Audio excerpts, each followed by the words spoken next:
Sir! Sir, alam ko kung pinagbawalan akong sabihin ito sa inyo, pero hindi ko po matitiis na ihiwalay ang isang ina sa kanyang anak. Nanay rin po ako at may ina rin po ako, sir.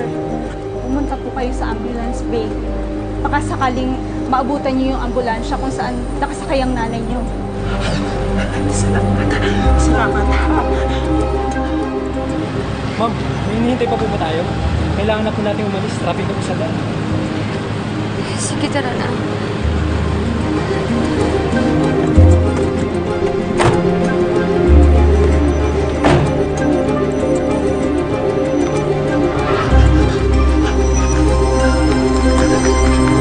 Ate April, Mama!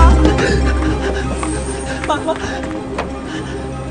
Nurse, saan po ang ambulansya? Yung isang ambulansya, nandun yung mama ko. Oo, kakaalis lang. Wala pa isang minuto. Maraming salamat po. Salamat. Mama! Ate April!